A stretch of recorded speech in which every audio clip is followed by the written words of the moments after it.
Praise the lord. ఈరోజు దేవుని వాగ్దానం కీర్తనల గ్రంథము 103వ అధ్యాయము 11వ వచనము.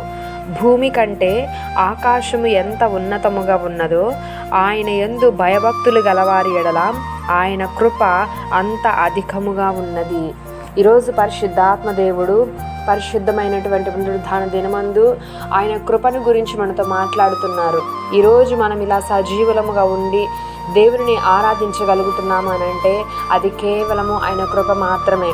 మనము చెడ్డవారిమని, పాపము చేశామని, లేకుంటే దేవునికి ఇష్టకరంగా జీవించలేదని ఆయన మనల్ని ఎప్పుడూ కూడా త్రోసివేసే దేవుడు కాదు. అలాగూ త్రోసివేసిన ఎడల మనం సజీవుల లెక్కలో ఉండేవారము కాదు. మనము పశ్చాత్తాపడి ప్రభువా నా పాపమును క్షమించు అని పశ్చాత్తాపడి దేవుని పాదాలు పట్టుకుంటే ఆయన మన పాపములను బట్టి మనకు ప్రతీకారం చేయకుండా, మన దోషాలను మరెన్నడూ జ్ఞాపకం చేసుకుండా తీసివేసి తన కృప మన మీద చూపిస్తాడు. ఆయన కృప మన మీద ఎంత అధికముగా ఉంటుంది, ఎంతగా చూపిస్తారు అని అంటే భూమికి ఆకాశానికి ఎంతైతే తేడా ఉంటుందో దానికంటే 1000 రెట్లు అధికముగా ఉంటుంది. అంత కృపగలవాడు, అంత ప్రేమించే దేవుడు మన యేసయ్య. కాబట్టి ఈరోజు ఆ కృపను జ్ఞాపకం చేసుకుంటూ దేవుని సన్నిధిలో మనం దేవుని ఆరాధించాలి.